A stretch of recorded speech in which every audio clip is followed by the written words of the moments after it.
കുറെ സമയം ആയില്ലേ വണ്ടിയിൽ പോയിക്കൊണ്ടിരിക്കുന്നത്, ഇതുവരെ ആയിട്ട് അങ്കിളിനോട് ഒന്നും ഞാൻ സംസാരിച്ചില്ല. അല്ലെങ്കിൽ ആന്റിയോടുള്ള പോലുള്ള കമ്പനി അങ്കിളിനോട് ഇല്ലല്ലോ. പക്ഷെ അങ്കിൾ ഇപ്പൊ വിചാരിക്കുന്നുണ്ടായിരിക്കും അങ്കിളിനോട് എനിക്ക് സംസാരിക്കാൻ ഇഷ്ടമല്ലെന്ന്. അതുകൊണ്ട് എന്തെങ്കിലും ഇപ്പൊ മിണ്ടിയേ പറ്റൂ.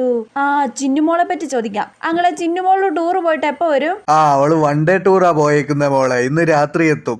ഒന്നും കേൾക്കാൻ പറ്റുന്നില്ലല്ലോ. എന്താ അങ്കിളെ? അവളെ ഇന്ന് രാത്രി എത്തും, വൺ ഡേ ടൂർ പോയേക്കുവാ.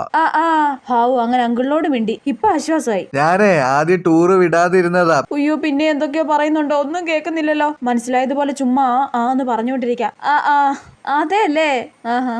മോളിപ്പോ ഏത് ഇയറാ പഠിക്കുന്നേ? മോളെ ഏത് ഇയറാ പഠിക്കുന്നേ? അതെ അതെ. മോളെ ചോദിച്ച കേട്ടില്ലേ, ഏത് ഇയറാ പഠിക്കുന്നേന്ന്? അയ്യോ, അതാണോ ചോദിച്ചേ? ഞാൻ സെക്കൻഡ് ഇയർ ആങ്കിളെ. ശരി ശരി. അയ്യേ, ഇത് ചോദിച്ചതിനാണോ ഞാൻ എന്ന് പറഞ്ഞോണ്ടിരുന്നേ? ആകെ നാണക്കേടായി. അങ്കിള് വർത്താനം പറയുന്നത് നിർത്തിയോ? ഇതിലും ഭേദം മിണ്ടാതിരിക്കുന്നതായിരുന്നു.